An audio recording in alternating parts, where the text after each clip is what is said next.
De retour à Tout le monde en parle, Janine Souto nous a quittés. Elle vous salue tout le monde du haut de ses 91 ans et 91 livres. C'est une vénérable madame. Bonne nuit, madame Souto. Il est la preuve qu'on n'a pas toujours besoin de ses jambes pour se tenir debout. Voici Stéphane Laporte.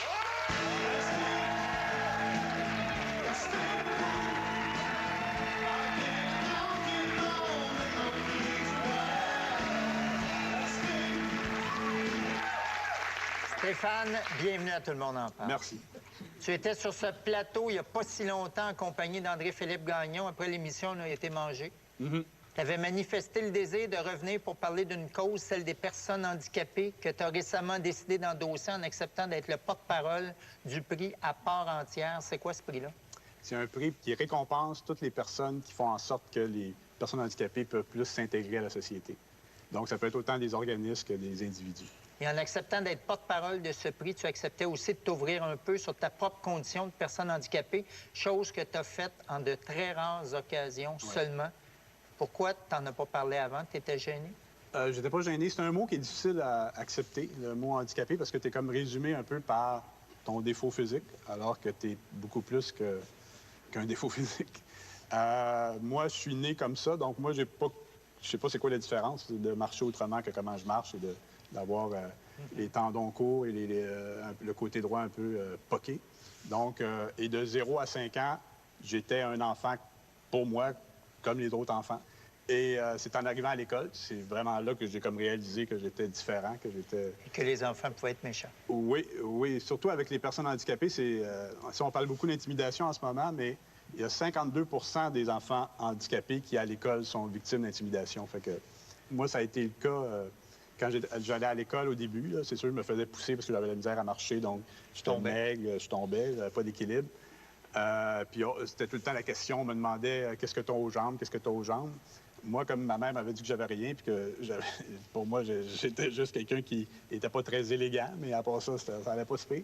Donc, quand on me répondait qu'est-ce que tu as aux jambes, je disais des pantalons. Tu sais, c'était ma réponse humoristique. Je développais mon côté. Mais ta réponse médicale, c'est quoi? C'est une espèce de zone grise. C'est sûrement à l'accouchement que la première journée de ma vie a été la plus difficile. J'étais un siège. T'étais un cas de siège? J'étais arrivé d'un siège, donc... Ça fait 50 ans. À l'époque, c'était assez difficile. Donc, j'ai eu des spasmes qui ont résulté en la condition en ce moment, là, que j'ai depuis toujours. C'est un état, donc c'est pas une maladie qui évolue. C'est ces secondes-là que, quand je suis né, qui ont été difficiles puis qui m'ont hypothéqué pour le restant de ma vie. C'est sûr que ça a été déterminant, je pense, dans mon cheminement, que ma mère réussisse à convaincre la directrice de l'école Notre-Dame-de-Grâce de m'accepter dans une école d'enfants dite normale, c'est ça.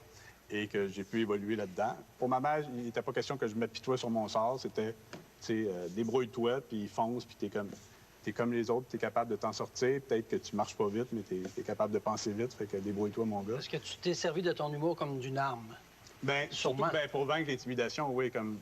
Moi, c'est sûr que ça allait bien à l'école, mais quand même, j'ai été chanceux parce que tout le long de mon cheminement, le premier emploi auquel j'ai postulé, toi aussi, je pense que tu as commencé là, c'était le magazine Crow. On a commencé ensemble. C'est ça. Fait que c'est Pierre Huet. Puis Pierre Huet m'a accepté. J'avais beau avoir l'air... Parce que c'est sûr que dans ce temps-là, je marchais beaucoup plus que maintenant, je suis en fauteuil roulant. Mais dans ce temps-là, je marchais, mais j'avais pas l'air bien brillant quand je marchais. C'est une démarche un peu de quelqu'un qu'on peut penser qui... Donc, souvent, quand les gens m'abordaient, ils pensaient que j'avais un peu un retard mental avec ma démarche. Ce qui est loin d'être le cas. Merci. Mais donc, Pierre Huet, lui, ça ne l'a pas badré. Lui, il jugeait sur mes textes. Il a trouvé mes textes bons. Il m'a engagé. Ça a été mon premier emploi. Pour moi, je le remercierai jamais assez parce que au moins, là, j'avais un emploi, j'avais une job. Et après ça, j'ai rencontré André-Philippe Gagnon, que lui... Tu sais, ça fait combien? Ça fait quasiment 30 ans qu'on est ensemble. Il n'y a pas une minute qu'il m'a parlé de mon handicap. Là, je pense qu'il ne l'a jamais vu. Et toi, tu n'en parles pas aux gens qui t'entourent? Moi non plus, j'en parlais pas. C'est ça. Toutes ces années-là, j'en parlais de ça. Ça pour arriver au fait que, pour moi, c'était la bonne façon de faire. Je ne voulais pas être connu pour ça. Je voulais être connu pour ce que je faisais. Et donc, j'en parlais pas. Tu étais dans le déni.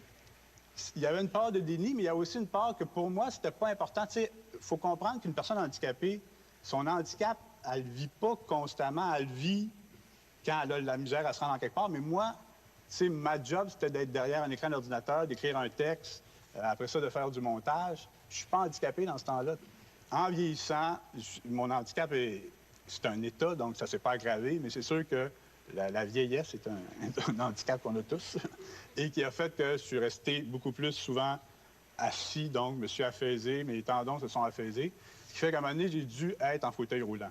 Et c'est en étant en fauteuil roulant que là, j'ai comme senti la condition d'une personne handicapée, parce que c'est sûr que tu n'es plus vraiment regardé pareil. Quand tu arrives dans un restaurant, tu es du trouble, peu importe.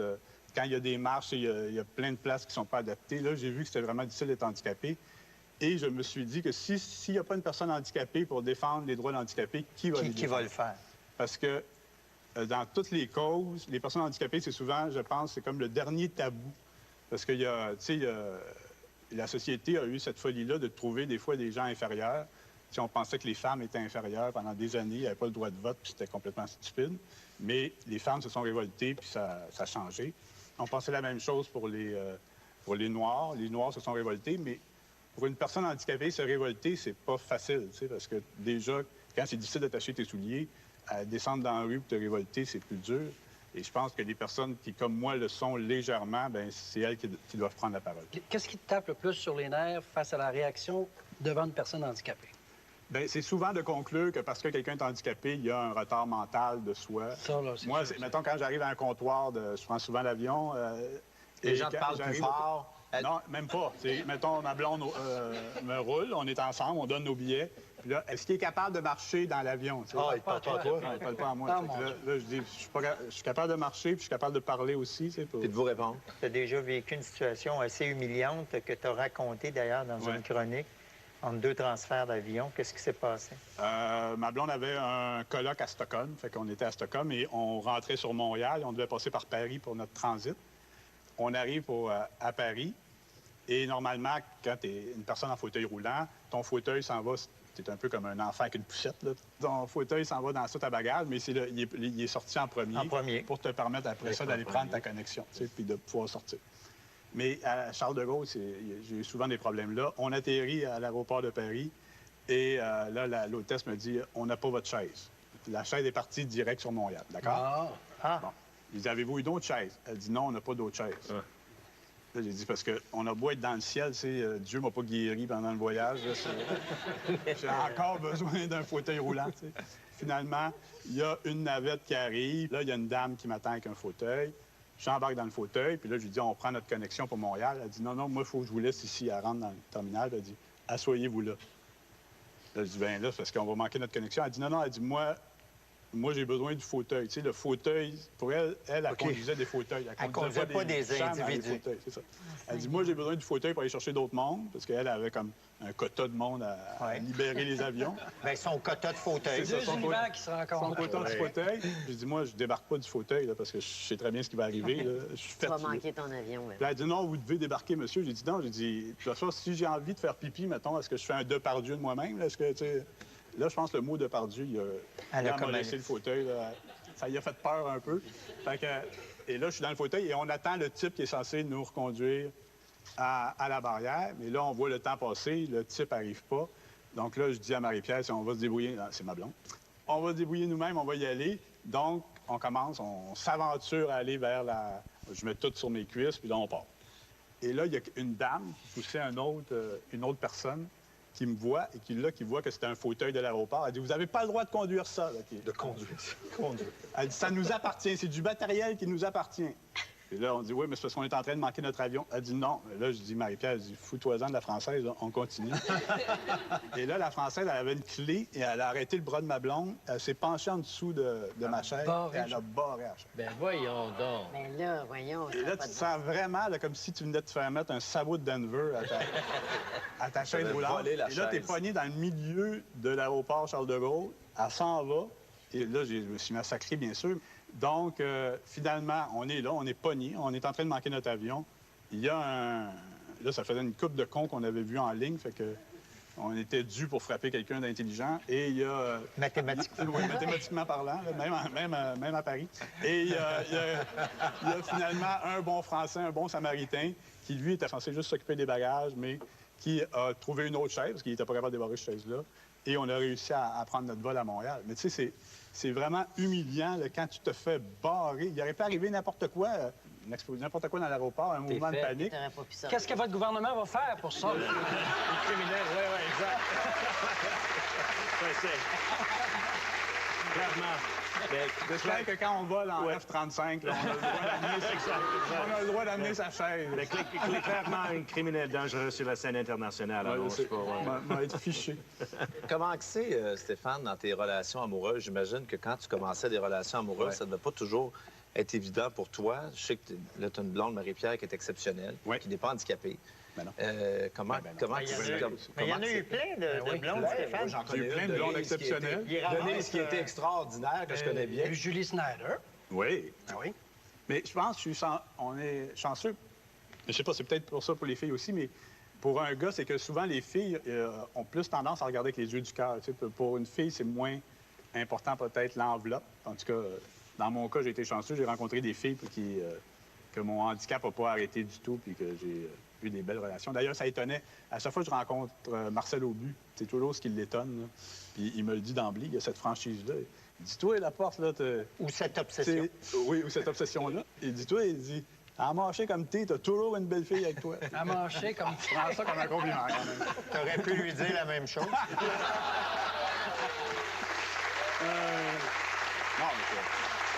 mais un monsieur avec une prestance.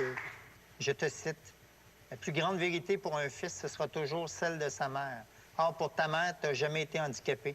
Tu dis d'ailleurs que tu préfères être sorti tout croche et poqué du ventre de ta mère qu'être sorti bien droit et bien beau de n'importe qui d'autre. Oui. Parle-nous de ta mère. Bien, parce que je pense que, tu sais, on s'arrête souvent sur l'apparence physique, mais le plus grand handicap, je pense, pour un enfant, c'est de manquer d'amour. Et ça, moi, j'en ai jamais manqué parce que ma mère m'a toujours aimé, m'a toujours supporté. Je suis sûr qu'en ce moment, elle regarde l'émission, elle est toujours... après tous les samedis, quand la presse paraît, elle lit ma chronique, puis elle m'appelle après pour me donner ses commentaires sur la chronique. Elle regarde souvent, tout le monde en parle. Souvent, le dimanche, elle est occupée aussi par Star Academy quand c'est Star Elle Academy. écoute ça, elle. Oui, ou le banquier. Mais ce soir, je suis sûr qu'elle regarde tout le monde en parle, puis elle vient fière que je sois là. Et moi, T'es son petit gars. je pense que la force que j'ai eue vient d'elle. Quand on se sait aimer, quand ça nous donne de la confiance, je pense que ça nous permet d'avancer. Moi, mes jambes ne me permettent pas d'avancer, mais l'amour de ma mère m'a fait avancer beaucoup plus que n'importe quel bel père de jambes.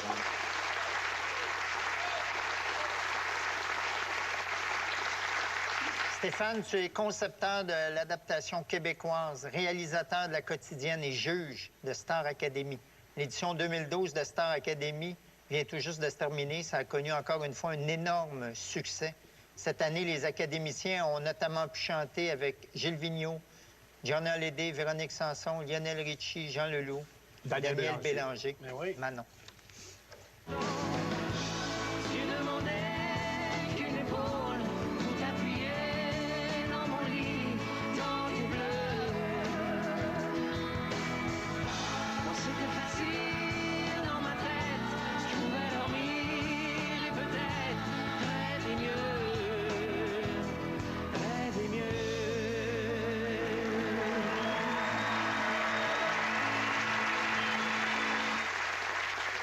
Stéphane, il tient à quoi, selon toi, le succès de Star Academy, toi qui es là depuis le début? Je pense que c'est l'addition d'autant de gens passionnés. D'abord par Julie, qui est l'instigatrice de tout ça. C'est elle vraiment qui donne l'énergie à ce projet-là. Jean Lamoureux, qui fait les variétés. Et toute une équipe, on est au-dessus de 200 à travailler fort. C'est une ruche.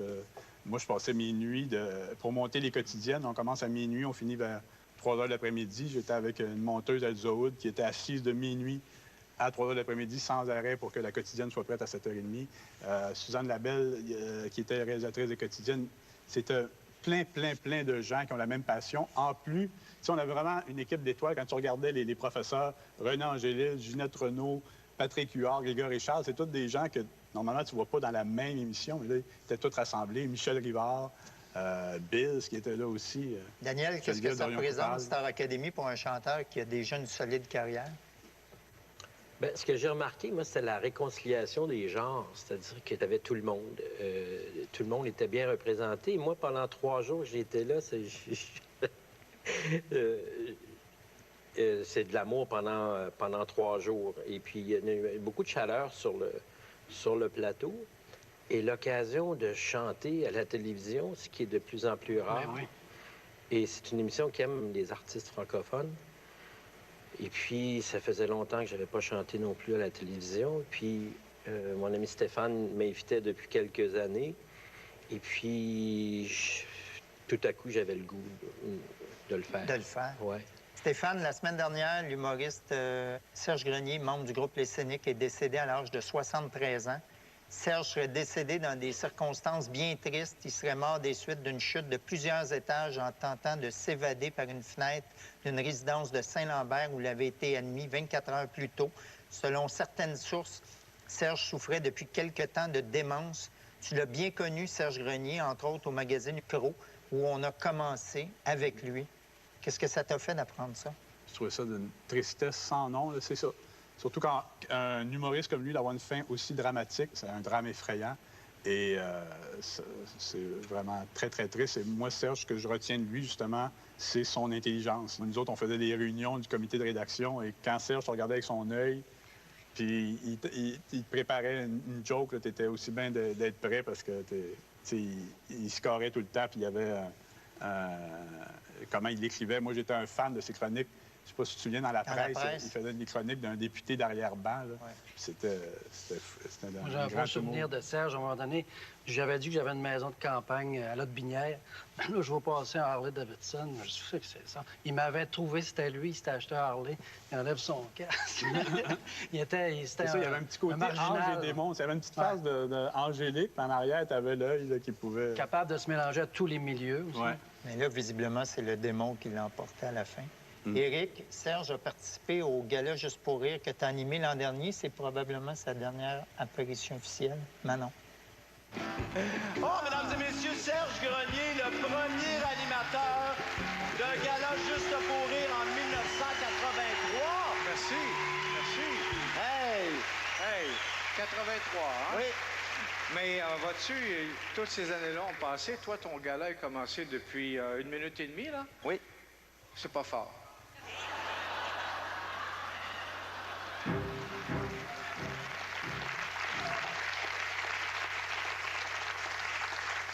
Et à la fin du gala, parce que Serge, je l'ai appelé personnellement pour venir participer, j'avais à la fin du gala, Serge, on va vous monter comme on fait au Centre Bell pour les Fagnons. On va vous monter au plafond. J'avais aucun problème avec ça, pas tout. Et on l'a fait le premier soir, on a monté Serge au plafond. Puis je me dis, c'est des légendes qui pourraient très bien dire non à ce genre de niaiserie-là. Serge a embarqué là-dedans. Il était exceptionnel. En tout cas, c'est pour ça que quand j'ai appris qu'il souffrait de démence à la fin, c'est quand même... L'été dernier, là, il était en pleine forme. Hein? Il était en pleine forme. C'est assez troublant. Moi, j'étais dans Rock et Belles Oreilles et tout le monde disait que les Scéniques étaient nos pères spirituels. Et la première fois qu'on a parlé en public de Rock et Belles Oreilles, c'était dans la chronique de Serge Grenier en 1981. Alors, je pense qu'au nom de nos confrères humoristes, on peut le saluer où qu'il soit. Voilà.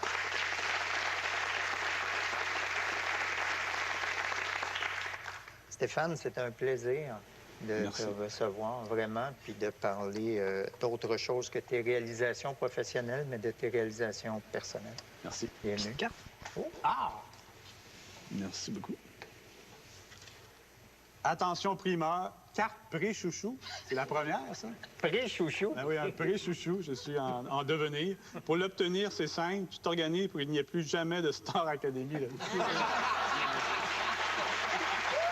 Après